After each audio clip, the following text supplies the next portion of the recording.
लोग पूरी किताब कभी नहीं पढ़ते, वे केवल उन्हीं पन्नों को खोलते हैं जिनकी उन्हें उस क्षण आवश्यकता होती है। बाकी पन्ने बंद पड़े रहते हैं। अन्न छुए, अन्न देखे, अन्न सुने। और यह सत्य केवल किताबों तक सीमित नहीं है, यह जीवन का सत्य है, रिश्तों का सत्य है, और सबसे अधिक तुम्हारा सत्य है। क्या तुमने कभी रुककर यह सोचा है कि जिन लोगों को तुम अपना मानते हो वे तुम्हें पूरा पढ़ते भी हैं या नहीं, या वे केवल उन्हीं पन्नों तक आते हैं जहां उनका कोई अधूरा काम, कोई जरूरत, कोई सुविधा छिपी होती है? यही वह प्रश्न है जो तुम्हें आज अपने भीतर से पूछना है और जिसका उत्तर शायद तुम्हें भीतर तक हिला देगा। एक क्षण के लिए सोचो तुम एक किताब हो, एक संपूर्ण किताब। तुम्हारे भीतर सैकड़ों पन्ने हैं, हजारों अनुभव हैं, लाखों भावनाएं हैं। तुम्हारे भीतर बचपन का एक कोना है जहां अब भी एक बच्चा हंसता है। तुम्हारे भीतर किसी रात का वह पन्ना भी है जहां आंसू अब तक सूखे नहीं है। तुम्हारे भीतर कोई ऐसा सपना है जिसे तुमने कभी किसी से साझा नहीं किया। तुम्हारे भीतर एक डर भी है जिसे तुमने खुद से तक छिपा रखा है। तुम्हारे भीतर कविताएं हैं, दर्शन है, प्रश्न है, उत्तर है, मौन भी है और शोर भी। पर जिन लोगों के लिए तुम दिन रात उपलब्ध रहते हो, वे तुम्हारे इन पन्नों में से कितने पढ़ते हैं? उत्तर शायद कड़वा है, वे केवल उसी पन्ने पर आते हैं जहां उनका स्वार्थ लिखा होता है। यह बात समझने में समय लगता है, और जब समझ आती है तो भीतर कुछ टूट जाता है। पर यही टूटना आवश्यक है, क्योंकि जब तक भ्रम पूरी तरह टूटता नहीं तब तक कोई नया निर्माण संभव नहीं होता। तुम उस बगीचे की तरह हो जहां लोग केवल फूल तोड़ने आते हैं। वे कभी यह नहीं देखते कि उस फूल के खिलने के लिए कितनी रातें जागी हैं, कितनी बारिशें झेली गई हैं, कितनी धूप सही गई है। वे बस फूल तोड़ते हैं, अपने गुलदान में सजाते हैं, और कुछ दिनों बाद जब वो मुरझा जाता है तो दूसरा फूल ढूंढने निकल पड़ते हैं। और तुम अगली सुबह फिर से एक नया फूल खिलाने में लग जाते हो, इस उम्मीद में कि इस बार कोई तुम्हारे पूरे बगीचे को देखेगा, केवल फूल को नहीं। पर वे नहीं देखते और शायद कभी नहीं देखेंगे, क्योंकि जो लोग केवल जरूरत के समय आते हैं वे कभी पूरा देखना सीखते ही नहीं। उनकी दृष्टि अधूरी है, वे केवल वही देख पाते हैं जो उन्हें चाहिए। तुम्हारी गहराई, तुम्हारी उदारता, तुम्हारा धैर्य, तुम्हारा बलिदान, यह सब उनकी नजरों से परे है। वे तुम्हें उस पेड़ की तरह देखते हैं जिसकी छाया में वे दोपहर की गर्मी से बचने आते हैं।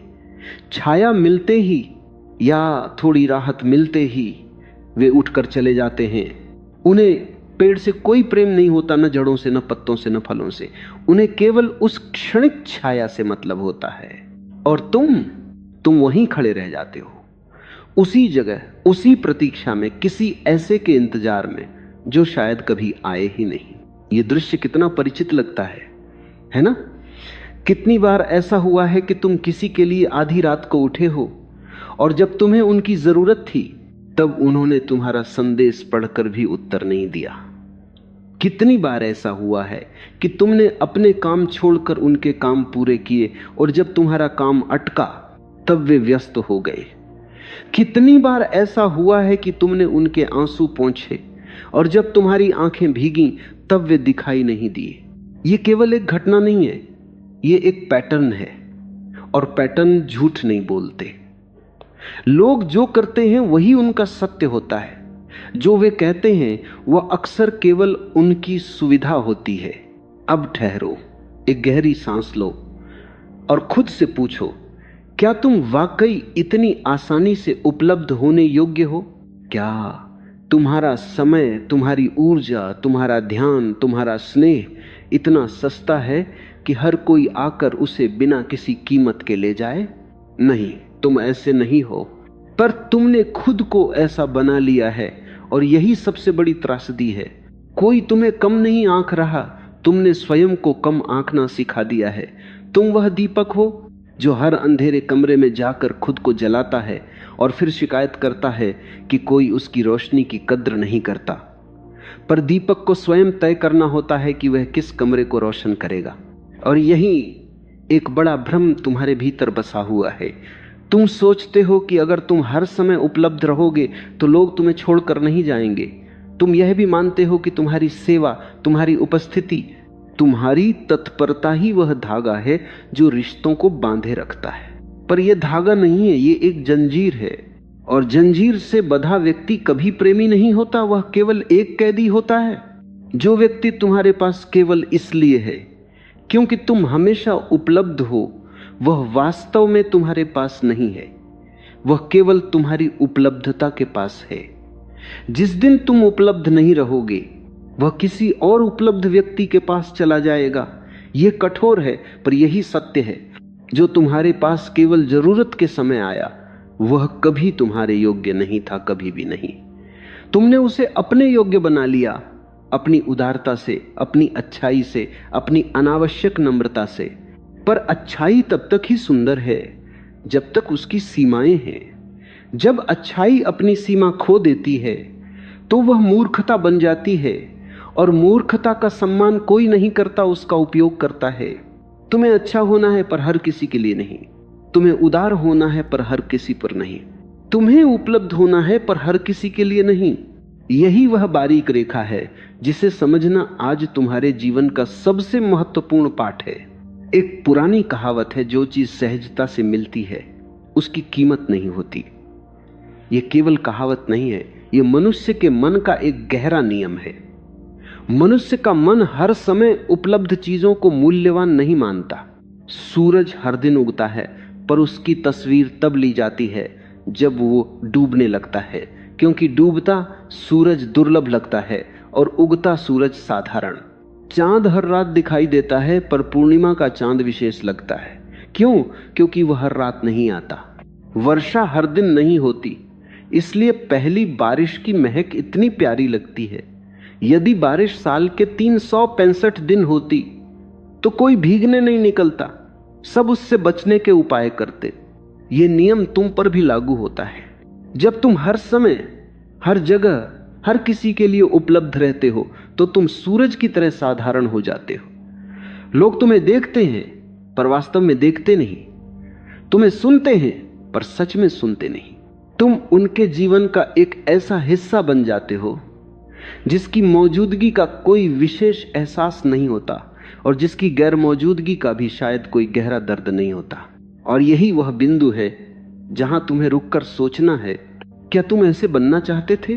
क्या ये वही तुम हो जिसने कभी सपना देखा था कि लोग तुम्हें प्रेम करेंगे, तुम्हारी कद्र करेंगे, तुम्हें विशेष मानेंगे? नहीं, तुम ऐसे नहीं थे। तुम खास थे, पर तुमने खुद को एक आदत में बदल दिया। आदत, यही सबसे खतरनाक शब्द है।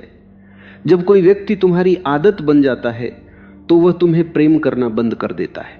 वह बस तुम्हारी उपस्थिति को मान लेता है, जैसे हवा को मान लेता है। हवा है, ठीक है, नहीं है तब तकलीफ होती है, पर जब है तब उसका कोई मूल्य नहीं। तुम किसी की हवा मत बनो, तुम किसी का आकाश बनो जिसे वह रोज देखे पर पूरा कभी न समझ पाए। तुम किसी का सागर बनो जिसकी गहराई का अंदाजा लगाने में वह अपना पूरा जीवन लगा दे। पर एक आदत नहीं, आदत से बड़ी कोई तौहीन नहीं है किसी व्यक्तित्व की। और यहीं एक गहरा सत्य खुलता है, तुम्हारी असली सुंदरता तुम्हारी उपलब्धता में नहीं है, तुम्हारी गहराई में है। तुम्हारा असली आकर्षण तुम्हारी तत्परता में नहीं है, तुम्हारी रहस्यमयता में है। शेर इसलिए राजा नहीं है क्योंकि वह हर समय दहाड़ता है। शेर इसलिए राजा है क्योंकि वह ज्यादातर समय खामोश रहता है। उसकी खामोशी में ही उसकी शक्ति बसती है। जब वह दहाड़ता है तो जंगल कांप उठता है, क्योंकि वह दहाड़ दुर्लभ है, असाधारण है, अर्थपूर्ण है। अगर शेर हर दूसरे मिनट दहाड़े तो कोई उससे नहीं डरेगा, सब उसे एक चीखने वाला जानवर समझेंगे। तुम्हारी आवाज भी ऐसी ही होनी चाहिए, कम पर गहरी, दुर्लभ पर असरदार। तुमने कभी ध्यान दिया है कि गहरा पानी शोर नहीं करता? जो नदी चीखती चिल्लाती चलती है वह उथली होती है, उसमें पत्थर ही पत्थर होते हैं, गहराई नहीं। पर जो नदी चुपचाप बहती है उसमें डूब जाने का डर होता है। तुम कौन सी नदी हो? शोर करने वाली, हर मोड़ पर खुद को साबित करने वाली, हर किसी का ध्यान मांगने वाली, या वो चुप गहरी धारा जो बिना कुछ कहे अपना रास्ता बनाती चलती है। आज से तुम्हें चुनना है, और यह चुनाव कोई और नहीं कर सकता, केवल तुम कर सकते हो। अब एक और दृश्य देखो, एक ऐसा दृश्य जो शायद तुम्हारे भीतर बहुत कुछ हिला देगा। कल्पना करो कि तुम एक पेड़ हो, एक विशाल छायादार पेड़। तुम्हारे नीचे हर दिन कोई न कोई आकर बैठता है, कोई थका हुआ राही, कोई पीड़ित यात्री, कोई उदास प्रेमी। तुम्हारी छाया में वे सुकून पाते हैं, तुम्हारी पत्तियों की सरसराहट में वे संगीत सुनते हैं, तुम्हारे फलों से वे अपनी भूख मिटाते हैं, और फिर वे उठकर चले जाते हैं, बिना पीछे मुड़े, बिना धन्यवाद कहे, बिना यह पूछे कि तुम कैसे हो, और तुम वहीं खड़े रह जाते हो, उसी जगह, अगले किसी के लिए। यह जिंदगी कितनी दुखद है, पर तुमने इसे चुना है। हर बार तुमने अपनी छाया को चौड़ा किया है, अपनी शाखाओं को झुकाया है, ताकि कोई ज्यादा आसानी से तुम तक पहुंच सके। पर क्या तुमने कभी सोचा है कि जो पेड़ थोड़ी ऊंचाई पर खड़ा होता है, उसकी छाया और भी कीमती मानी जाती है? लोग उस छाया तक पहुंचने के लिए मेहनत करते हैं, उस तक पहुंचने को अपना सौभाग्य मानते हैं। जो सहज मिले वो सस्ता लगता है, जो मेहनत से मिले वह अनमोल लगता है। तुम्हारी कीमत इसी में है कि तुम तक पहुंचना आसान न हो। तुम्हारा सम्मान इसी में है कि तुम्हारी छाया हर किसी के लिए खुली न हो। यहां एक बात समझ लेना, दूरी बनाने का अर्थ कठोर होना नहीं है, दूरी का अर्थ रूखापन नहीं है, दूरी का अर्थ नफरत नहीं है, दूरी का अर्थ है सम्मान। अपने आप के प्रति सम्मान, अपनी ऊर्जा के प्रति सम्मान, अपने समय के प्रति सम्मान। जब तुम किसी से दूरी बनाते हो तो तुम उसे यह संदेश दे रहे होते हो कि तुम्हारी उपस्थिति एक उपहार है, एक अधिकार नहीं। और उपहार को लोग संभाल कर रखते हैं, अधिकार को बस उपयोग करते हैं और फेंक देते हैं। सोचो एक क्षण, अगर आज से तुम थोड़ा कम उपलब्ध हो जाओ तो क्या होगा? शुरू में लोग नाराज होंगे, कुछ तुम्हें स्वार्थी कहेंगे, कुछ तुम्हें बदला हुआ कहेंगे, कुछ तुम्हें नजरअंदाज करने की कोशिश करेंगे, पर फिर धीरे धीरे कुछ बदलने लगेगा। वे तुम्हें याद करने लगेंगे, वे तुम्हारी अनुपस्थिति को महसूस करने लगेंगे, वे सोचने लगेंगे कि वह व्यक्ति जो हर समय था आज कहां है। और जिस क्षण वे यह सोचने लगेंगे, उसी क्षण तुम्हारी कीमत बढ़ने लगेगी। जो चीज कभी मुफ्त मिलती थी वह अब दुर्लभ हो गई है, और दुर्लभता ही असली मूल्य है। पर यह रास्ता आसान नहीं है, क्योंकि सबसे पहले तुम्हें अपनी ही आदतों से लड़ना होगा। वह आदत जो तुम्हें हर संदेश का तुरंत उत्तर देने के लिए मजबूर करती है, वह आदत जो तुम्हें हर बुलावे पर दौड़ कर जाने को कहती है, वह आदत जो तुम्हें यह विश्वास दिलाती है कि अगर तुम मना कर दोगे तो कुछ बुरा हो जाएगा। ये सब आदतें हैं, और आदतें बदली जा सकती हैं, पर उसके लिए एक नई पहचान चाहिए। एक ऐसा स्वयं जो यह जानता हो कि मेरा मूल्य मेरी उपलब्धता से नहीं, मेरे अस्तित्व से है। मैं तब भी मूल्यवान हूं जब मैं कुछ नहीं कर रहा, जब मैं केवल हूं। यही वह बोध है जो तुम्हें भीतर से बदल देगा। यही वह ज्ञान है जो तुम्हें शेर जैसा बना देगा। जब शेर जंगल में चलता है तो वह यह सोचकर नहीं चलता कि कौन उसे देख रहा है। वह इस बात की परवाह नहीं करता कि कोई उसकी प्रशंसा कर रहा है या नहीं। उसकी चाल में एक ऐसा गौरव होता है जो भीतर से आता है, बाहर से नहीं। तुम्हें भी वैसा ही गौरव विकसित करना है, एक ऐसा गौरव जो किसी की स्वीकृति का मोहताज न हो, एक ऐसा आत्मसम्मान जो किसी की प्रशंसा पर निर्भर न हो। जिस दिन तुम्हारे भीतर यह भाव जाग गया, उसी दिन से तुम्हारा जीवन बदलने लगेगा। और तब एक अजीब सी बात होगी, वही लोग जो तुम्हें नजरअंदाज करते थे अब तुम्हारी ओर खींचे चले आएंगे, क्योंकि मनुष्य उसी की ओर आकर्षित होता है जो उसकी पहुंच में नहीं होता। जो सामने हाथ फैलाए खड़ा है उसे कोई नहीं चुनता। जो थोड़ा दूर है, थोड़ा अलग है, थोड़ा अपने में है, उसी की ओर हर नजर जाती है। यह मनुष्य के मनोविज्ञान का एक अटल नियम है, और अगर तुमने इस नियम को समझ लिया तो तुम्हें किसी के पीछे भागने की जरूरत नहीं पड़ेगी। लोग स्वयं तुम्हारे पास आएंगे, पर सावधान रहना। जब वे आए तो दरवाजा तुरंत मत खोल देना। दरवाजा खोलने से पहले यह देख लेना वो कौन है, क्यों आया है, और क्या वो सच में तुम्हारे भीतर की उस पूरी किताब को पढ़ने आया है या केवल एक पन्ना लेने। क्योंकि अगर तुमने फिर से उसे केवल एक पन्ना दे दिया तो पूरा चक्र फिर से शुरू हो जाएगा। तुम फिर वही पेड़ बन जाओगे जिसकी छाया हर कोई लेकर चला जाता है, और तब शायद दूसरा अवसर न मिले। अपने आप से इतना प्रेम करना सीखो कि तुम खुद को वही गलती दोहराने से रोक सको। अब एक और सत्य जो शायद सबसे कड़वा है, जिन लोगों के लिए तुमने अपना सबसे अच्छा समय दिया वे अक्सर वही होते हैं जो तुम्हें सबसे कम याद करते हैं। क्यों? क्योंकि उनके मन में तुम्हारी छवि एक सेवक की, एक सहयोगी की, एक सुविधा की बन चुकी होती है। उनके लिए तुम कोई विशेष व्यक्ति नहीं, एक आदत बन जाते हो, और यह छवि तुमने स्वयं बनाई है अपनी अनवरत उपलब्धता से, अपने बिना शर्त बलिदान से, अपनी बिना सीमा की सहायता से। इस छवि को बदलना है तो तुम्हें खुद को बदलना होगा। लोगों की नजर अपने आप बदल जाएगी। यह मत समझना कि यह कठोरता है, यह केवल यथार्थ है, और यथार्थ को स्वीकार करना ही आत्म परिवर्तन की पहली सीढ़ी है। तुम कितने भी अच्छे क्यों न हो, जब तक तुम अपनी अच्छाई की रक्षा करना नहीं सीखोगे, दुनिया उसका उपयोग करती रहेगी। अच्छा होना पर्याप्त नहीं है, समझदार होना भी आवश्यक है। और समझदारी का पहला नियम है, तुम हर किसी के लिए हर समय नहीं हो सकते, और यदि तुम ऐसा प्रयास करते हो तो अंततः तुम किसी के लिए भी पूरी तरह नहीं रह पाते, खास तौर पर अपने लिए। अपने लिए होना, यह विचार तुम्हारे लिए नया लग सकता है ना? बचपन से तुम्हें सिखाया गया कि अपने लिए सोचना स्वार्थ है और दूसरों के लिए जीना सबसे बड़ा धर्म। अपने सपनों को टालना, दूसरों की इच्छाओं को पहले रखना, यही तुम्हारी परवरिश का हिस्सा रहा है।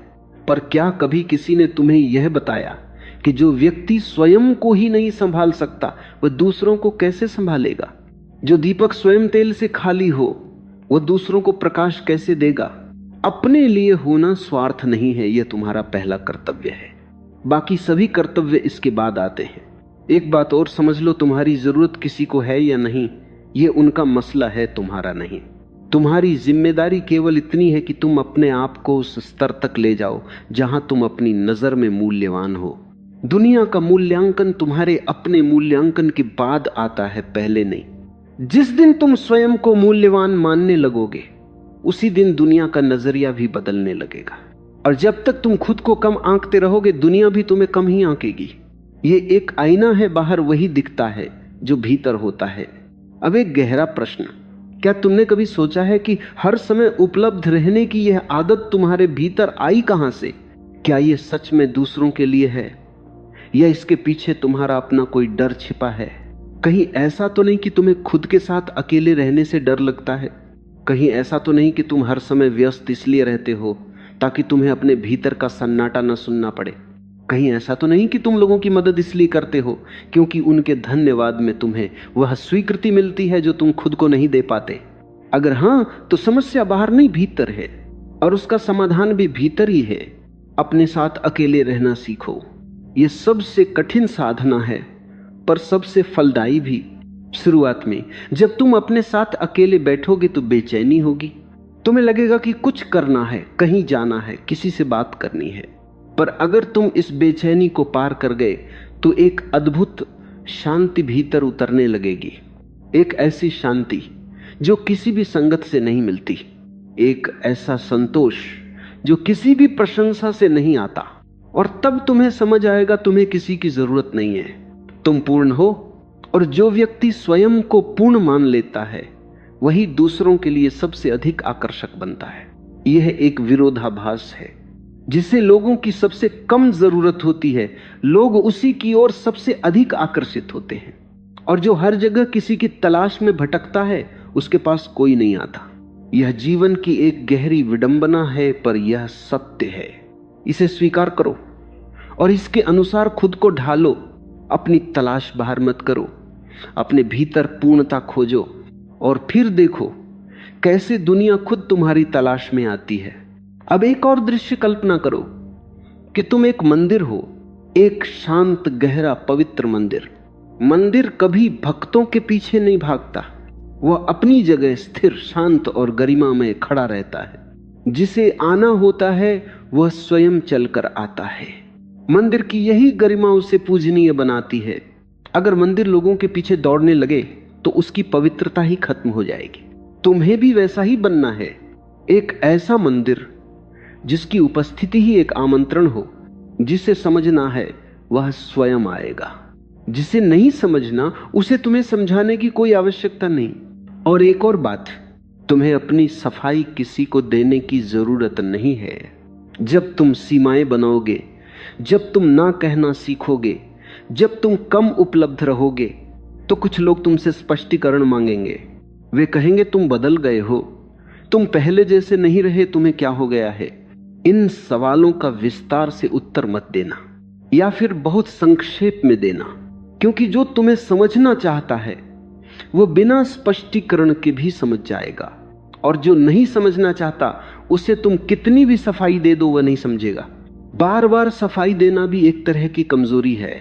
मजबूत लोग हर बात का स्पष्टीकरण नहीं देते, वे बस अपने रास्ते पर चलते रहते हैं। और यहां एक और गहरा बोध, जो व्यक्ति तुम्हारे बदलाव से सबसे अधिक परेशान है अक्सर वही होता है जिसे तुम्हारी पुरानी स्थिति से सबसे अधिक लाभ मिल रहा था। वह तुम्हारे बदलाव का विरोध तुम्हारी चिंता में नहीं करता, बल्कि इसलिए करता है क्योंकि उसकी सुविधा में बाधा आ रही है। तुम उसकी जिंदगी में एक मुफ्त सेवा थे, और अब जब वह सेवा बंद हो रही है तो उसका असहज होना स्वाभाविक है। पर यह उसकी समस्या है, तुम्हारी नहीं, और तुम्हें उसकी इस समस्या को हल करने की कोई जिम्मेदारी नहीं है। तुम्हें यह समझना होगा कि हर रिश्ता बचाने योग्य नहीं होता। कुछ रिश्ते केवल तुम्हारे पतन पर टिके होते हैं। जिस दिन तुम उठना शुरू करोगे वे रिश्ते गिर जाएंगे, और यह ठीक है। जो गिरने के लिए बने थे उन्हें गिरने दो। उन्हें बचाने की कोशिश में अपना उठना मत रोको, क्योंकि जो रिश्ते तुम्हारी कमजोरी पर बने थे वे कभी भी प्रेम नहीं थे, वे केवल सुविधा थे, और सुविधा कभी भी प्रेम का विकल्प नहीं हो सकती। प्रेम क्या है?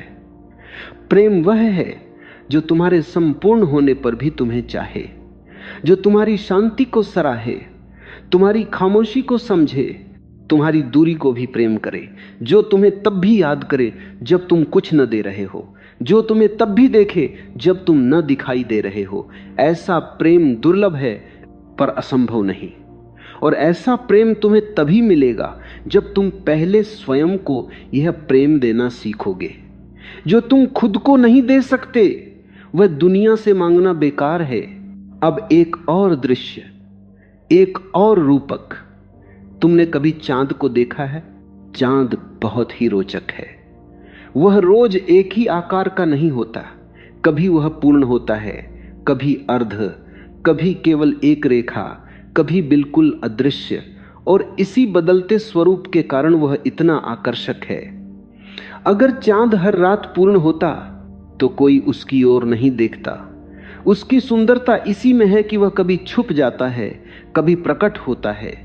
तुम्हें भी चांद जैसा बनना है। हर रात एक ही रूप में मत दिखाई देना, कभी पूर्ण, कभी अर्ध, कभी अदृश्य। यह परिवर्तन ही तुम्हें जीवंत बनाए रखेगा, और यह परिवर्तन ही लोगों को तुम्हारे प्रति जिज्ञासु बनाए रखेगा। जिज्ञासा यह एक जादुई शब्द है। जिस व्यक्ति के बारे में लोगों के मन में जिज्ञासा नहीं है वह व्यक्ति उनके लिए मृत है, और जिस व्यक्ति के बारे में जिज्ञासा बची है वह व्यक्ति उनके मन में जीवित है। तुम किसके मन में जीवित रहना चाहते हो?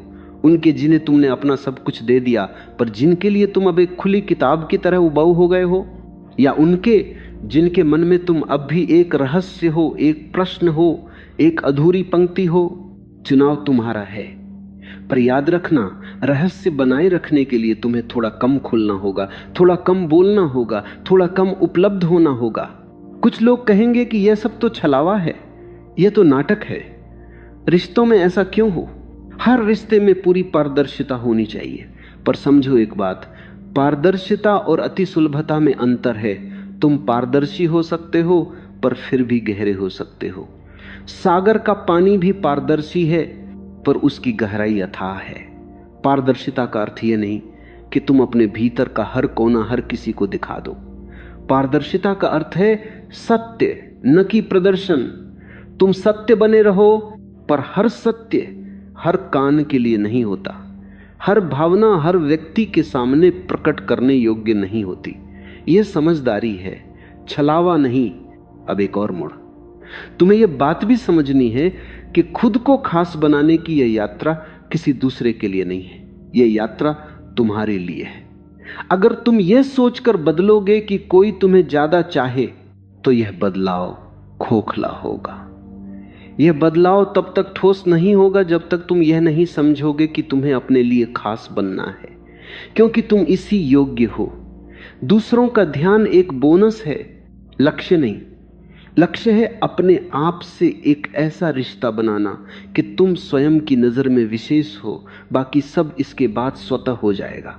यह यात्रा भीतर से शुरू होती है, और भीतर की यात्रा में तुम्हारा पहला कदम होता है स्वयं को स्वीकार करना, स्वयं की उन सब कमजोरियों को जो तुम्हें हर समय उपलब्ध रहने पर मजबूर करती हैं। वह असुरक्षा जो तुम्हें लगती है कि अगर तुम मना करोगे तो अकेले रह जाओगे, वह अपराध बोध जो तुम्हें घेरता है जब तुम अपने लिए कुछ करते हो, वह भय जो तुम्हें हर समय दूसरों की नजरों में सही दिखने के लिए प्रेरित करता है, इन सब को पहचानो, फिर धीरे धीरे इनसे मुक्त हो। यह मुक्ति एक दिन में नहीं आएगी, पर हर दिन एक कदम, एक साल बाद तुम कहीं और खड़े होगे। और यहां एक और महत्वपूर्ण बात, अपनी सीमाएं बनाते समय अपराधबोध मत महसूस करो। अपराधबोध वह जंजीर है जिससे दूसरे लोग तुम्हें अपनी मर्जी से बांधे रखते हैं। जब तुम ना कहोगे तो कोई तुम्हें भावनात्मक रूप से दबाने की कोशिश करेगा। कोई कहेगा तुम बदल गए हो, कोई कहेगा तुम्हें उनकी परवाह नहीं, कोई अपनी उदासी का ठीकरा तुम्हारे सिर फोड़ने की कोशिश करेगा। तुम शांत रहना, याद रखना तुम्हारी सीमाएं तुम्हारा अधिकार है, और अपने अधिकार का उपयोग करने के लिए तुम्हें किसी की अनुमति की आवश्यकता नहीं। यह भी याद रखना, जो लोग तुम्हारी सीमाओं का सम्मान नहीं करते वे तुम्हारे सच्चे मित्र नहीं हैं। सच्चा प्रेम सीमाओं को समझता है, उनसे नाराज नहीं होता। सच्चा प्रेम तुम्हें स्थान देता है, उसे छीनता नहीं। अगर कोई तुम्हारी सीमाओं से असहज है तो समझ लेना उसे तुम्हारा प्रेम नहीं, तुम्हारी सेवा चाहिए थी। और तुम सेवक नहीं हो, तुम एक पूर्ण मानव हो। अपनी इस पूर्णता का सम्मान करो, किसी के कहने पर इसे खंडित मत होने देना। अब एक गहरा विचार, क्या तुमने कभी सोचा है कि एक नदी इतनी सुंदर क्यों होती है? क्योंकि वह बहती है पर अपना रास्ता खुद बनाती है। कोई पत्थर आए वो उसे किनारे कर देती है या उसके ऊपर से बह जाती है। कोई बांध बने वह और गहरी हो जाती है। नदी रुकती नहीं पर किसी की गुलाम भी नहीं होती। तुम भी नदी जैसे बनो, बहते रहो पर अपनी शर्तों पर। किसी के कहने पर मुड़ो मत, अपनी दिशा खुद तय करो। और यह दिशा तुम्हारे भीतर की आवाज से तय हो, बाहर की आवाजों से नहीं।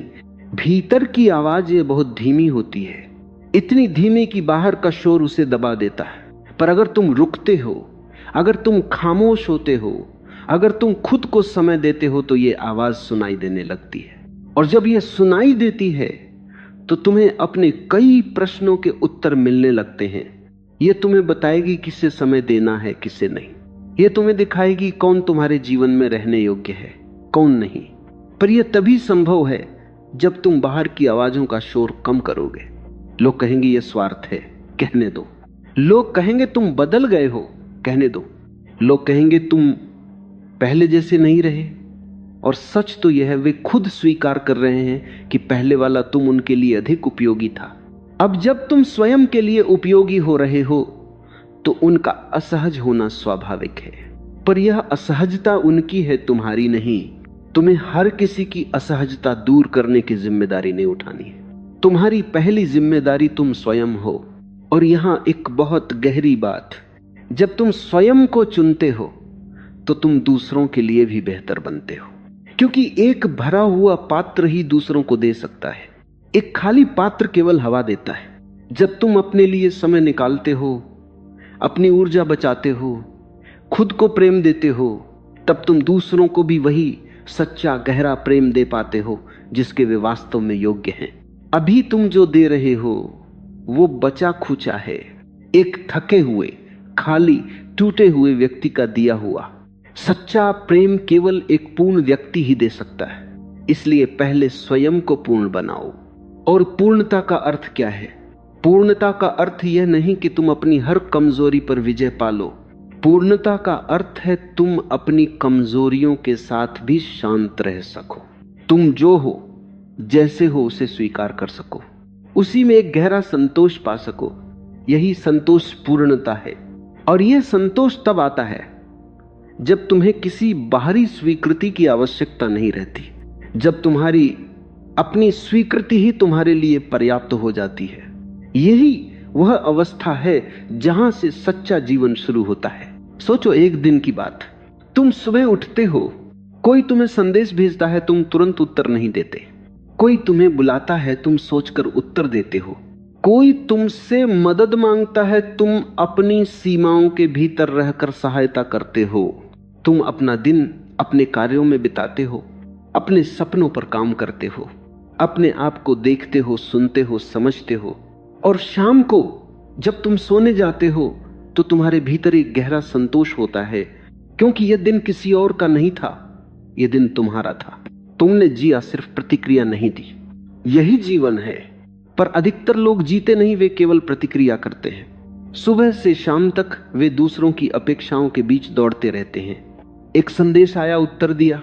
एक फोन आया, उठाया। एक बुलावा आया, चले गए। एक मांग आई, पूरी की। और इसी में पूरा जीवन निकल जाता है। अंत में जब वे रुककर देखते हैं तो पाते हैं उन्होंने अपने लिए एक पल भी नहीं जिया। सब कुछ दूसरों को दे दिया और दूसरों ने लिया और चले गए। कोई पीछे मुड़कर नहीं आया, क्योंकि वे कभी जुड़े ही नहीं थे। वे केवल उपभोग कर रहे थे। इस चक्र से बाहर निकलना है, और बाहर निकलना तभी संभव है जब तुम अपनी प्राथमिकताएं बदलोगे। अब तक तुम्हारी प्राथमिकता थी हर कोई खुश रहे, सब ठीक रहे, कोई नाराज ना हो। अब तुम्हारी प्राथमिकता होगी तुम खुश रहो, तुम ठीक रहो, तुम अपने आप से नाराज ना हो। यह परिवर्तन क्रांतिकारी है और शुरुआत में कठिन भी, पर धीरे धीरे यह स्वाभाविक हो जाएगा। और एक दिन तुम पाओगे तुम्हारी खुशी ही तुम्हारी सबसे बड़ी पूंजी है। यहां एक और सूक्ष्म बात, जब तुम अपनी खुशी को प्राथमिकता देते हो तो तुम अनजाने में दूसरों को भी यह सिखाते हो कि वे अपनी खुशी को प्राथमिकता दें। तुम एक उदाहरण बनते हो, एक ऐसा व्यक्ति जिसे देखकर लोग सीखते हैं कि आत्मसम्मान क्या होता है। यही असली सेवा है। बाकी सब जो तुम अपनी उपलब्धता के नाम पर कर रहे थे, वह सेवा नहीं थी, वह एक तरह की आत्महीनता थी। जो स्वयं को सम्मान देना जानता है, वही दूसरों को भी सम्मान देना सिखा सकता है। अब कल्पना करो कुछ महीनों बाद का दृश्य। तुम बदल चुके हो, तुम्हारी ऊर्जा बदल चुकी है, तुम्हारी चाल में आत्मविश्वास है, तुम्हारी आंखों में गहराई है। तुम कम बोलते हो, पर जब बोलते हो तो लोग सुनते हैं। तुम कम उपलब्ध होते हो, पर जब होते हो तो लोग उस समय को संजोते हैं। तुम्हारी हंसी सच्ची है, तुम्हारी खामोशी में शक्ति है। और वही लोग जो पहले तुम्हें नजरअंदाज करते थे, अब तुम्हारे पास आने के अवसर खोजते हैं। वे तुम्हें फिर से जानना चाहते हैं, वे तुम्हें फिर से समझना चाहते हैं, क्योंकि अब तुम एक रहस्य हो, एक पहेली हो, एक ऐसी किताब हो जिसे पढ़ना एक विशेषाधिकार है। यह परिवर्तन किसी जादू से नहीं आया, यह एक निर्णय से आया, तुम्हारे अपने निर्णय से। एक शांत क्षण में लिया गया निर्णय कि अब तुम खुद को चुनोगे। और जब तुमने खुद को चुना तो दुनिया ने भी तुम्हारी ओर देखना शुरू कर दिया, क्योंकि यह एक गहरा नियम है। जो स्वयं को चुनता है, दुनिया भी उसे चुनती है। जो स्वयं को नहीं चुनता, उसे कोई नहीं चुनता। यह कठोर है पर सत्य है। अब सोचो, तुम्हारी असली पहचान क्या है? क्या तुम वही हो जिसे लोग जानते हैं, या तुम वह हो जो अभी तक पूरी तरह प्रकट नहीं हुआ? शायद तुम्हारी असली पहचान अब तक तुम्हारी उपलब्धता के बोझ के नीचे दबी हुई थी। शायद तुम्हारी प्रतिभाएं, तुम्हारे सपने, तुम्हारी क्षमताएं सब दूसरों की सेवा में लगी रहीं। उन्हें खुद को प्रकट करने का अवसर ही नहीं मिला। आज से उन्हें वह अवसर दो। अपनी प्रतिभाओं को बाहर आने दो, अपने सपनों को पंख दो, अपनी क्षमताओं को नई ऊंचाइयों तक पहुंचने दो। तुम्हारे पास जो है वो दुनिया में किसी और के पास नहीं है, पर उसे प्रकट करने के लिए तुम्हें समय चाहिए, एकांत चाहिए, ध्यान चाहिए। और यह सब तुम्हें तभी मिलेगा जब तुम थोड़ा कम उपलब्ध हो जाओगे। अब एक विशेष बोध, तुम्हारी अनुपस्थिति भी एक उपहार है। जब तुम कहीं नहीं होते तब भी तुम होते हो। तुम्हारी याद रहती है, तुम्हारी कमी महसूस होती है, तुम्हारी अनुपस्थिति की एक गूंज लोगों के भीतर बनी रहती है। यही गूंज तुम्हारी असली उपस्थिति है। शरीर से उपस्थित रहना आसान है, पर स्मृति में उपस्थित रहना कठिन। और जो व्यक्ति किसी की स्मृति में जीवित रहता है वही वास्तव में अमर हो जाता है। तुम्हें ऐसी अनुपस्थिति बनानी है जो उपस्थिति से भी अधिक मूल्यवान हो। इसका अर्थ यह नहीं कि तुम लोगों से नाता तोड़ लो। इसका अर्थ यह है कि तुम नातों को गहरा करो, विस्तृत नहीं। 5,000 लोगों को जानने से बेहतर है 5 लोगों को गहराई से समझना। सतही उपस्थिति से गहरी अनुपस्थिति बेहतर है। और गहरी अनुपस्थिति तभी संभव है जब तुमने कभी गहरी उपस्थिति दी हो। तुम जहां हो वहां पूरी तरह हो, और जहां नहीं हो वहां बिल्कुल नहीं हो। यही संतुलन तुम्हें यादगार बनाता है। एक कहानी याद आती है। एक व्यक्ति रोज एक बगीचे में जाता था। वहां एक माली काम करता था। वह माली बहुत कम बोलता था। कभी कभी पूरा दिन बीत जाता और वह एक शब्द भी नहीं कहता। वह बस फूलों को पानी देता, पत्तियों को छूता, मिट्टी को सहलाता। वह व्यक्ति उस माली की ओर खींचता चला जाता था। उसे लगता था इस माली के पास कुछ ऐसा है जो दुनिया में किसी और के पास नहीं। एक दिन उसने पूछा, तुम इतने कम क्यों बोलते हो? माली मुस्कुराया और बोला, जो बहुत बोलते हैं उनकी आवाज खो जाती है, जो कम बोलते हैं उनका हर शब्द सुनाई देता है। तुम्हें भी वही माली बनना है। एक एक शब्द का महत्व समझो। सोचो, अगर तुम्हारे हर शब्द में वजन हो, हर वाक्य में अर्थ हो, हर विचार में प्रभाव हो, तो तुम कितने प्रभावशाली बन सकते हो।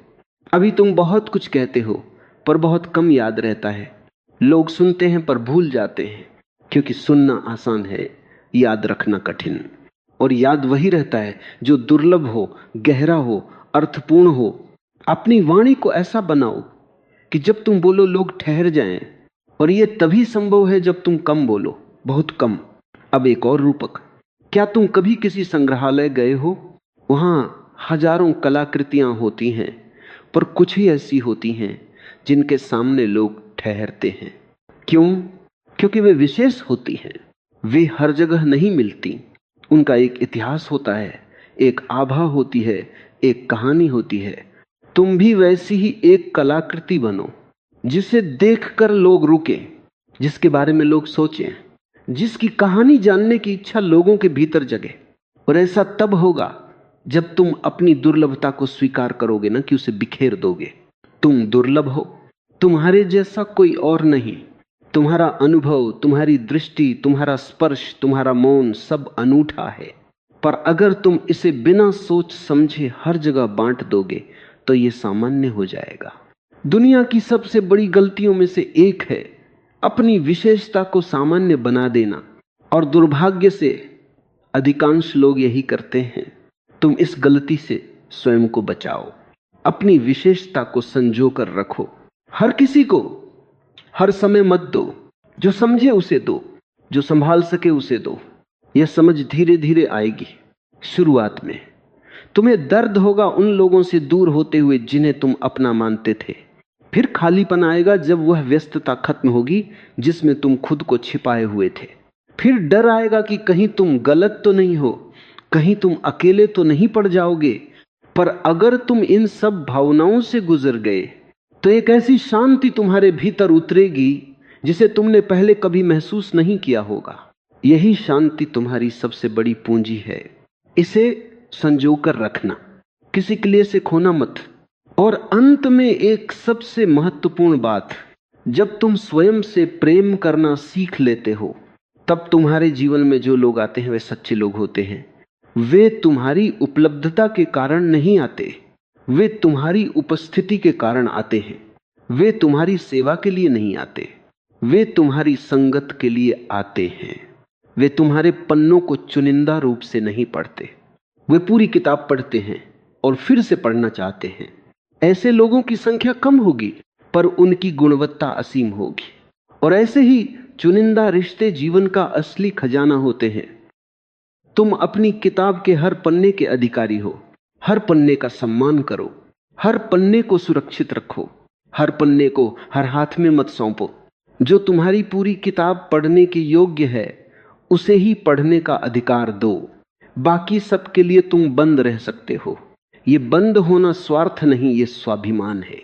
ये दूरी नहीं, ये मर्यादा है। ये अहंकार नहीं, ये आत्मबोध है।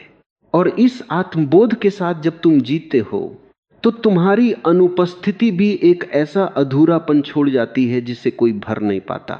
इतने खास बनो कि तुम्हारा होना एक आशीर्वाद लगे और न होना एक ऐसी खामोशी जो लोगों के भीतर देर तक गूंजती रहे। इतने खास बनो कि तुम्हारी छाया में बैठने के लिए लोग पात्रता साबित करें, न कि बिना बुलाए आ जाएं। इतने खास बनो कि तुम्हारा नाम जब किसी की स्मृति में आए तो उसके साथ एक पूरा संसार जीवित हो उठे। इतने खास बनो कि तुम्हारा एक शब्द किसी का पूरा दिन बदल दे और तुम्हारी एक खामोशी किसी के पूरे वर्ष को आकार दे। इतने खास बनो कि तुम्हें भूल पाना असंभव हो और तुम्हें पा लेना एक सौभाग्य बन जाए। अब किताब को बंद करो, उसके हर पन्ने पर अपनी उंगलियां फेरो और खुद से कहो, यह किताब अनमोल है, इसे हर किसी के सामने मत खोलो। जो पढ़ने के योग्य हो उसे समय दो, जो केवल एक पन्ना चाहता है उसे शांति से जाने दो, और जो पूरी किताब को समझने की साधना करे उसके लिए पूरी तरह खुल जाओ। यही तुम्हारा सच्चा धर्म है, यही तुम्हारी सच्ची पूंजी है, यही तुम्हारा सच्चा जीवन है। जाओ, अब शांत हो जाओ, अब खुद से मिलो, अब अपनी ही आवाज सुनो। इतने गहरे हो जाओ कि तुम्हारी गहराई में उतरने के लिए लोगों को साधना करनी पड़े। इतने ऊंचे हो जाओ कि तुम्हारी ऊंचाई तक पहुंचने के लिए लोगों को अपनी सीमाएं तोड़नी पड़े। इतने विशेष बनो कि तुम्हारी अनुपस्थिति भी एक ऐसा अधूरापन छोड़ जाए जिसे कोई और कभी भी किसी भी कीमत पर भर न सके, क्योंकि तुम्हारी जगह केवल तुम्हारी है और तुम्हारी कहानी केवल तुम लिख सकते हो। लिखो, शांति से लिखो, गहराई से लिखो, और ऐसी लिखो कि सदियों बाद भी जब कोई पन्ना पलटे तो तुम वहां जीवित मिलो।